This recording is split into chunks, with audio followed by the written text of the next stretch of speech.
बहुत ही ज़्यादा ब्यूटीफुल, बहुत ही ज़्यादा इम्पॉर्टेंट ऐसे 6 प्रॉमिसेस के बारे में, 6 ऐसे वादे के बारे में जो आपको अपने आप को देने हैं, जो कभी तोड़ने भी नहीं। और अगर ये चीज़ अगर आपने कर ली, ये वादे, ये प्रॉमिसेस अगर आपने खुद के लिए निभा लिए ना, तो आपकी लाइफ बहुत ज़्यादा ब्यूटीफुल बन जाएगी।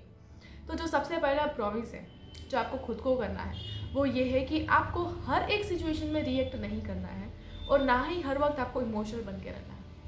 हमेशा ऐसा होता है ना कि हर छोटी सिचुएशन पे रिएक्ट करना, हर छोटी छोटी चीज़ों में बहुत ज़्यादा इमोशनल हो जाना, it will cause you harm. इसमें आपको ही नुकसान है। तो ये चीज़ अपने आप को समझाइए। हर चीज़ पे रिएक्ट करना, हर छोटी चीज़ पे आपको रोना, इमोशनल हो जाना, this will be not good for you. तो ये चीज़ सबसे पहली आपको अपने आप को प्रॉमिस करनी है कि आप ऐसा नहीं करेंगे, ठीक है। दूसरा प्रॉमिस है जो आपको खुद को करना है, वो है कि उन लोगों को आपको कभी भी कांटेक्ट बैक नहीं करना है जिन्होंने आपको सिर्फ हार्ड टाइम दिया हो, जिन्होंने सिर्फ आपके लाइफ में डिफ़िकल्टी सी क्रिएट की हो, जिन्होंने आपको हमेशा हर्ट किया हो।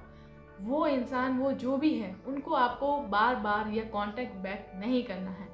Just let them go. तो ये प्रॉमिस अपने आपको कर दो, वरना वापस हर्ट होंगे, वापस आपकी लाइफ में डिफ़िकल्टीज आएगी। तो ठीक है, ये प्रॉमिस कर दो अपने आप को।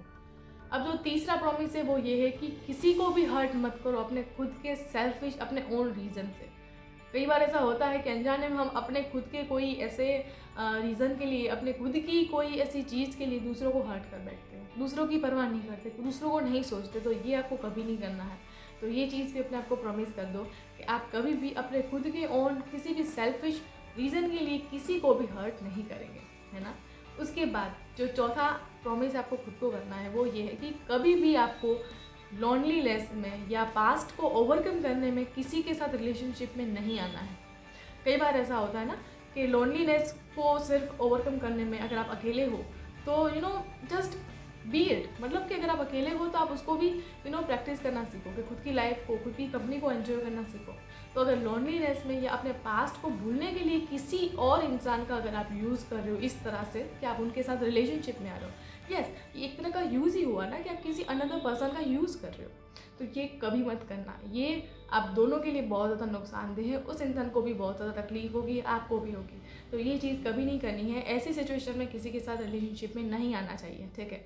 अब उसके बाद जो पांचवा प्रॉमिस है ना, वो ये है कि सिर्फ शब्दों पे भरोसा मत करना। बहुत लोग ऐसे मिलेंगे आपको आपकी लाइफ में जो सिर्फ आपको बोलेंगे, सिर्फ आपको वादे करेंगे, सिर्फ झूठी झूठी बातें करेंगे। तो सिर्फ बातों पे, सिर्फ शब्दों पे विश्वास मत करो। किसी भी इंसान के ऊपर ट्रस्ट करते हो तो उसको एक मौका दो कि वो कुछ करके भी दिखाए, ठीक है। तो सिर्फ इस तरह की सिर्फ बातों में ही विश्वास करके किसी के ऊपर पूरा अपने आप को सरेंडर मत करना। It will be very harmful to you and your life. तो बहुत सोच समझ के ये चीज़ों को समझना है आपको। तो ये एक प्रॉमिस कर दो कि सिर्फ शब्दों पे किसी की बातों को सुनकर एकदम से आपको इन्फ्लुएंस नहीं होना है, ओके। अब जो आखिरी प्रॉमिस आपको खुद को करना है वो ये है कि उस इंसान को, उन इंसान को, मतलब एक से ज़्यादा भी हो सकते हैं, उनको जो आपको बहुत ज़्यादा प्यार करते हैं, मतलब कि अनकंडीशनल प्यार करते हैं, उनको कभी भी आप झूठे वादे या गलत प्रॉमिसेस या मतलब होप कुछ भी मत करना, झूठी बातें मत करना, उनको झूठी होप मत दिलवाना। जो लोग आपको पूरा ट्रस्ट करते हैं, जो आपको बहुत ज़्यादा प्यार करते हैं, सो आप स्ट्रेट फॉरवर्ड बन जाइए। आप जो सच है वो उनके सामने बताइए, लेकिन आप उनको कभी झूठे वादे या कोई भी ऐसी गलत होप, कोई भी ऐसी चीज़ उनको मत दिखाइए जो उनको हर्ट करें, बिकॉज दे लव यू, ठीक है। तो ये कुछ प्रोमिसेस आपको खुद को आज करने हैं, क्योंकि अगर इतनी चीज़ों को भी अगर आप समझ लें तो आपकी आधे से ज़्यादा ज़िंदगी बहुत ज़्यादा ईजी हो जाएगी। आपकी रिलेशनशिप्स बहुत ज़्यादा अच्छे से मेंटेन होगी, आपकी लाइफ में आपको क्लियर विजन मिलेगा एंड आपको बहुत ज़्यादा हर्ट भी नहीं होगा। जो लाइफ में बहुत लोगों को होता है ना कि बार बार अलग अलग गलत गलत इंसानों से मिलते हैं, बार बार हर्ट होता है उनको, तो वो चीज़ें से आप बच जाएंगे क्योंकि आपने खुद को इतने अच्छे से ये प्रॉमिस किया है ना और इस चीज़ को आप फॉलो कर रहे हो। तो डेफिनेटली आपकी लाइफ बहुत ज़्यादा ब्यूटीफुल बन जाएगी। तो बस यही था आज की वीडियो में। आई होप आपको वीडियो भी अच्छा लगा होगा, हेल्पफुल लगा होगा। सो तब तक के लिए keep going with the law of attraction, stay happy, stay blessed and good vibes to